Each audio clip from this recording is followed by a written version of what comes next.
Hello and welcome to Indus News live from Islamabad. I am Jawad Tehami and these are the headlines.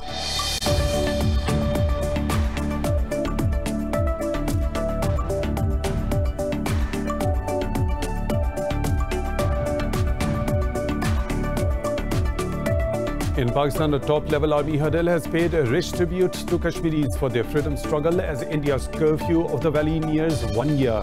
Chaired by Army Chief General Bajwa in Rawalpindi, the meeting termed Indian actions in Kashmir illegal.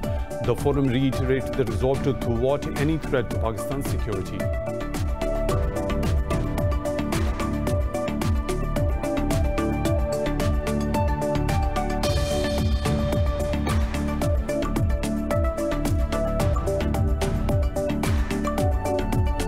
The UK government has failed to conduct any proper assessment of Russia's attempts to interfere with the 2016 Brexit referendum.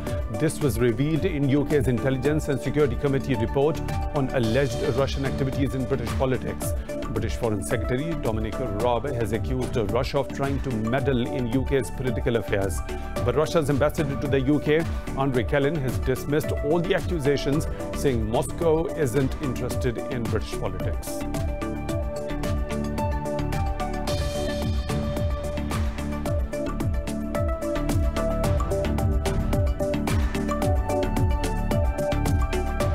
Azerbaijan says it has downed 2 Armenian drones in the southern Agdam and northern Tovuz regions. The country's defense ministry says the unmanned aerial vehicles were on a surveillance mission regarding the positions of Azerbaijani forces.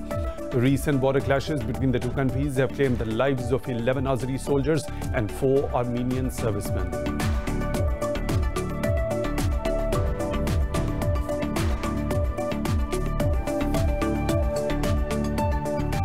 The death toll from COVID-19 in Brazil has topped 80,000 with 632 deaths in the past 24 hours. With more than 2,200 new cases, the countrywide infections have crossed 2.1 million. In the US, the number of deaths is nearing 141,000 with more than 3.8 million people testing positive so far. In Pakistan, more than 5,600 people have lost their lives to the virus with 40 deaths overnight. 1,013 new cases were recorded, with the tally crossing 266,000. The virus has cost over 609,000 lives worldwide, while infecting more than 14.6 million people.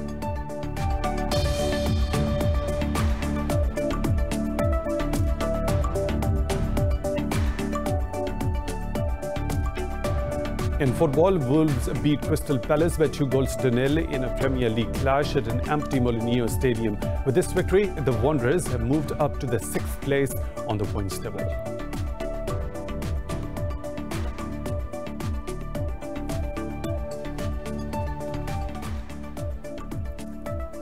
Those were the headlines and detailed stories. Right after a short break, stay tuned.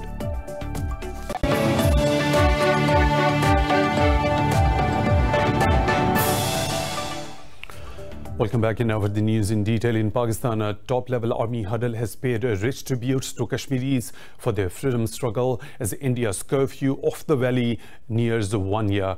Chaired by Army Chief General Bajwa in Rawalpindi, the meeting termed Indian actions in Kashmir illegal. The forum reiterated the resolve to thwart any threat to Pakistan's security. General Bajwa expressed satisfaction over the Army's operational readiness, particularly in the wake of evolving regional security situation. He hailed Army's role in the country's fight against COVID-19 and locust crisis. Pakistan has reported 40 deaths from COVID-19 in the past 24 hours, raising the total to 5,639. The Health Ministry says 1,013 new cases were reported overnight as the tally crossed 266,000. Officials said more than 208,000 people have recovered from the virus so far. The ministry said there are now more than 52,000 active cases in the country. Sindh is the worst hit province with over 113,000 infections, while Punjab has reported more than 90,000 cases. The death toll from COVID-19 in Brazil has topped 80,000 with 632 deaths in the past 24 hours. With more than 2,200 new cases, the countrywide infections have crossed 2.1 million. In the US, the number of deaths is nearing 141,000, with more than 3.8 million people testing positive so far. The virus has cost over 610,000 lives worldwide, while infecting more than 14.7 million. Details in this report. While the world waits for a vaccine, COVID-19 continues to surge in the Americas, parts of Africa, and South Asia. American states of Florida, California, and Texas are the ones worst hit by the second wave, with over 60,000 infected in the country every day. Australia has extended its jobs support program as new coronavirus outbreaks threaten the economy. So our plan for those who aren't in a job is to help them get into a job or train them for a job. Our plan for those who are on JobKeeper in a business that is still eligible for that is to maintain that support. 2 more cabinet ministers have tested positive in Latin America's worst-hit Brazil as President Jair Bolsonaro sticks to his stance against lockdowns.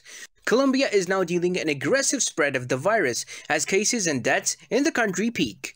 The most challenging moments of the pandemic are coming, those which will put us all to the test as people, as a society, as a country. But I am certain that the same resilience that has strengthened us in the past will do so once again, and we will continue being the strong nation that the whole world knows us as.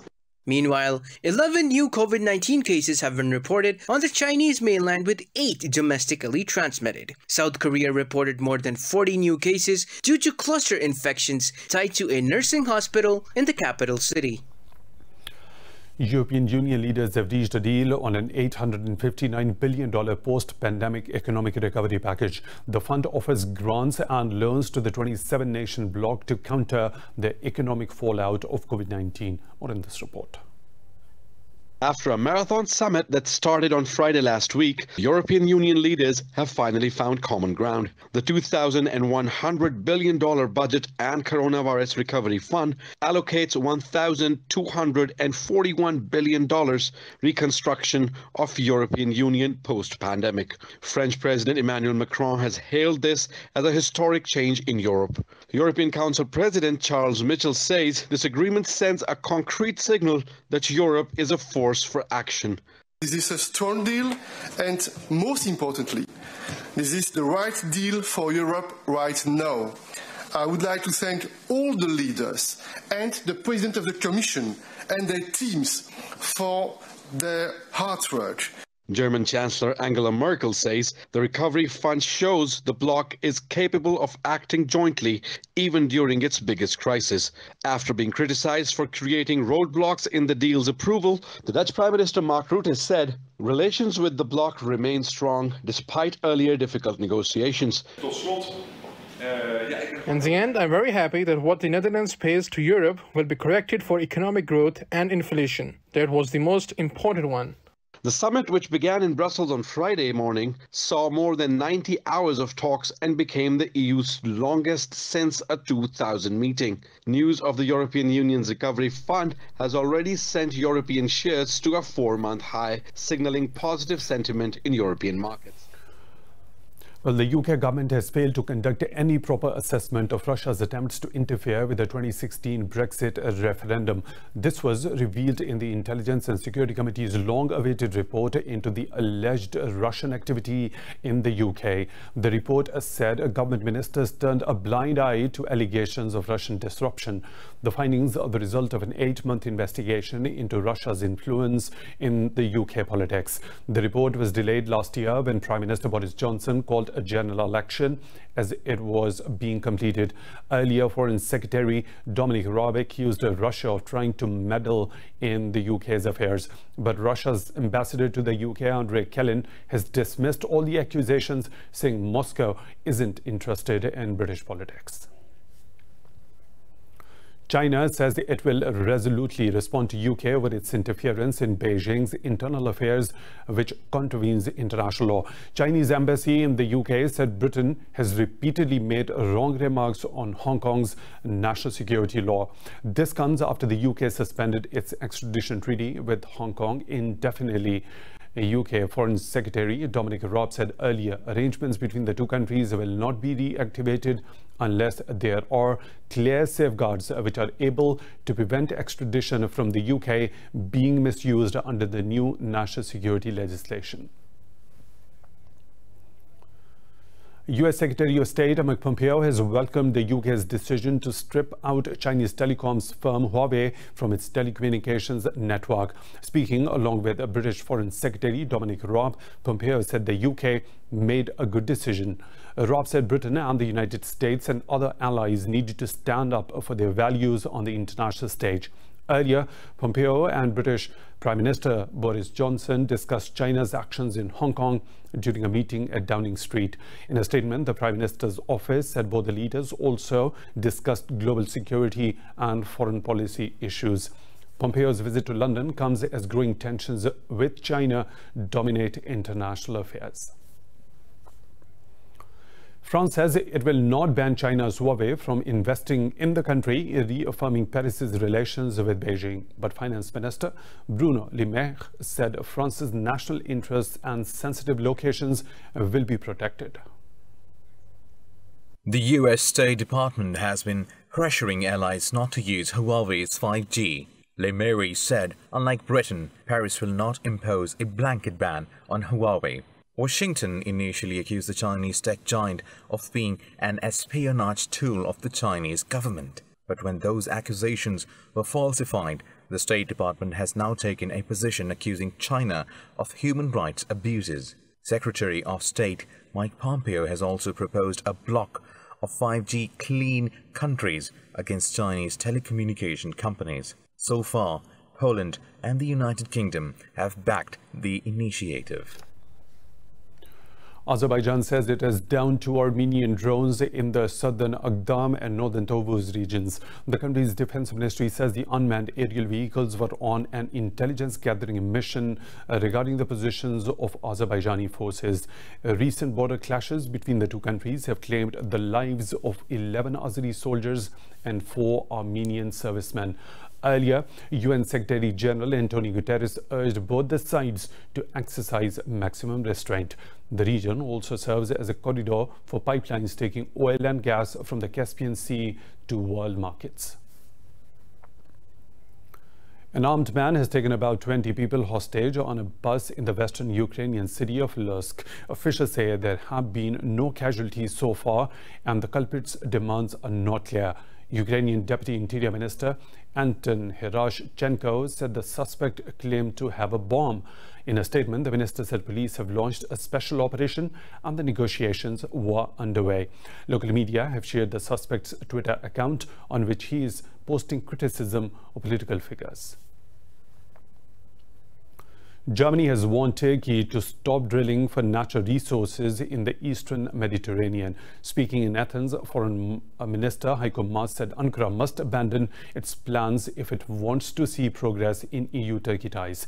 He said international law must be respected in EU-Turkey relations. Earlier, Turkish Foreign Minister Mevlut Çavuşoğlu said that Ankara would start seismic research and drilling operations in contested waters. Turkey has an agreement with Libya's internationally recognized government for drilling in the Mediterranean waters.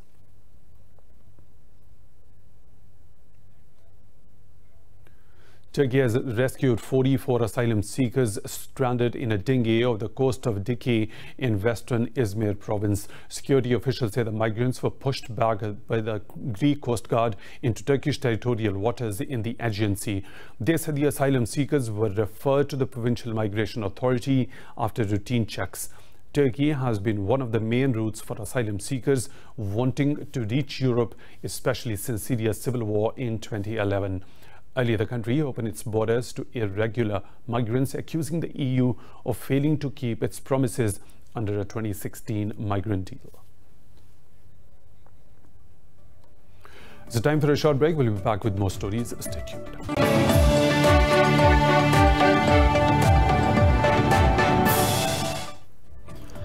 Welcome back. Tehran says it is high time to create a club of countries hit by sanctions like Russia, China and Iran. Iran's ambassador to Russia, Qasem Jalali, said the countries that were targeted by Washington's sanctions should counteract. The diplomat said Washington does not want to see any rivals whose positions in any region will be stronger than those of the US.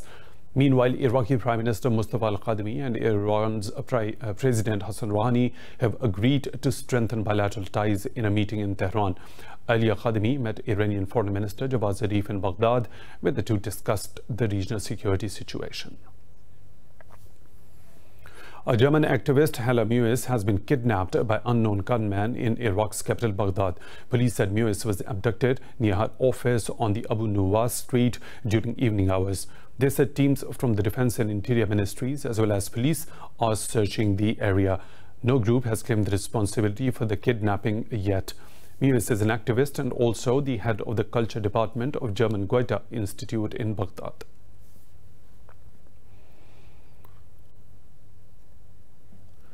Syria claims it has thwarted an Israeli air attack above the capital, Damascus. State media said Israeli missiles came up from over the Syrian Golan Heights, targeting areas around the capital. A Syrian military spokesperson said the air defenses shot down most of the missiles.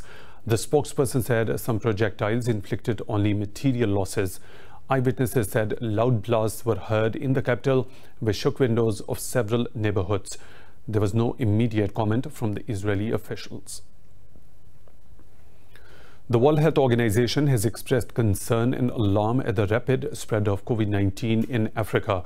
Talking to media, WHO's emergencies chief Michael Ryan warned that the number of cases will spike greatly if immediate help is not provided. Ryan pointed out that the situation in South Africa, with 13,373 cases, emerged overnight. He said it can be a precursor of what the region has in store.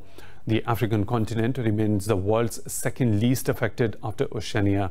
But the situation has become increasingly worrying, particularly in South Africa, where the coronavirus cases are nearing 400,000. Russia claims its first vaccine against the new coronavirus is ready. In an interview, First Deputy Defense Minister Ruslan Salikov said the vaccine has been created by military specialists and scientists. Salikov said the final assessments on the results of testing by the scientists of the National Research Center have been made already. The Defense Ministry said the vaccine has gone through successful completion of the clinical trials. It said at the moment of release, all volunteers, without exception, developed immunity against the COVID-19 and felt normal. In June, the ministry issued a permit for clinical tests for liquid and frozen dried vaccines being tested on 43 volunteers for each kind. In the U.S. Democratic presidential candidate, Joe Biden has vowed to include Muslim Americans in his administration if he wins the November election. Speaking at a webinar to Muslim American voters, Biden said he will end the travel ban seen as targeting Muslim-majority countries. Biden said that Muslim Americans were the first to feel the assault from Donald Trump's harsh policies. The Democratic nominee said he wished Americans were taught more in schools about the Islamic faith. Several elected Muslim Americans have endorsed Biden for president in a letter organized by Engage Action ahead of the summit. Minnesota Congresswoman Ilhan Omar, Minnesota Attorney General Keith Ellison, and Indiana Congressman Andre Carson were among the signatories. President Donald Trump has threatened to send law enforcement personnel to major U.S. cities to counter anti-racism protests. He said New York, Chicago, Philadelphia, Detroit, Baltimore, Oakland, and California are possible areas for sending in the federal forces. Officers last week began cracking down on Portland protests against police brutality and systematic racism. They used tear gas and took some activists into custody without explanation. State and local leaders in Oregon, as well as members of the Congress, have called for Trump to remove Department of Homeland Security officers from Portland. But Trump says the protesters are anarchists who must be handled through the troops. More federal law enforcement, that I can tell you. In Portland, they've done a fantastic job. They've been there 3 days, and they really have done a fantastic job in a very short period of time. No problem. They grab them, a lot of people in jail, they're leaders. These are anarchists. These are not protesters. People say protesters. These people are anarchists. These are people that hate our country, and we're not going to let it go forward. Sudan has started a new trial against ousted President Omar al-Bashir on charges of leading a military coup in 1989. Al-Bashir has been jailed in Khartoum since he was ousted in April last year following mass protests against his 30-year rule. State media says other defendants include former allies of Bashir who helped him in the 1989 coup. A Sudanese court handed Bashir a 2-year sentence in December on corruption charges. The former autocrat also faces trials and investigations over the killing of protesters. Presidents of Nigeria, Ghana and Ivory Coast are headed to Mali to try and end the political crisis unraveling in the country. Mali is struggling with rising unrest amid a crumbling economy due to the fallout of COVID-19.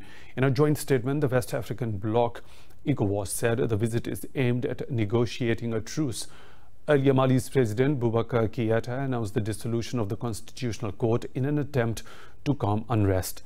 But demonstrators say the civil disobedience movement will not end until the Keïta government is ousted. Protesters say 20 people have been killed, while the health ministry puts the toll at 11. More stories to follow right after a short break. Stay tuned.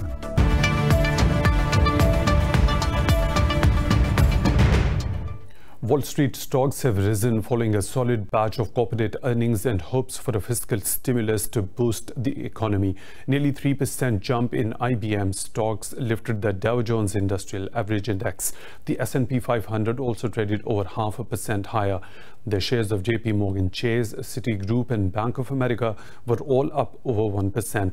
Nasdaq Composite was trading at a fraction lower. Meanwhile, oil prices have also jumped over positive news about coronavirus vaccine trials.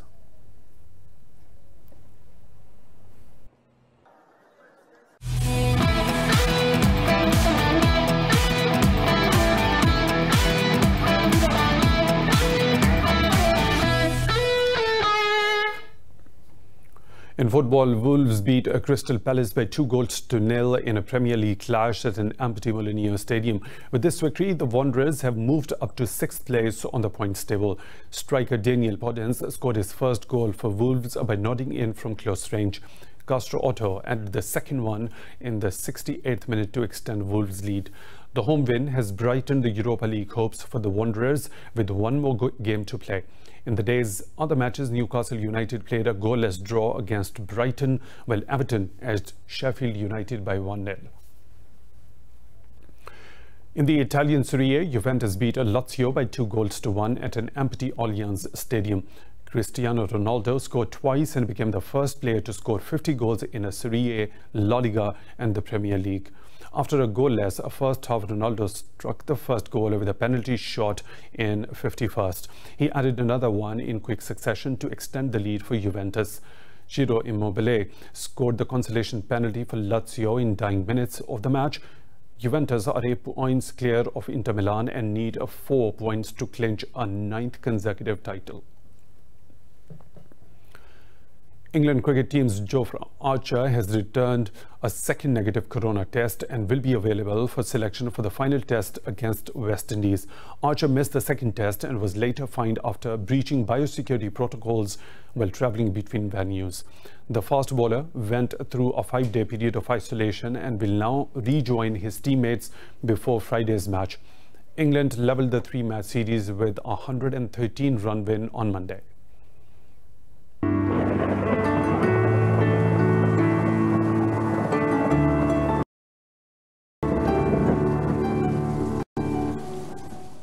And now the weather situation from around the globe.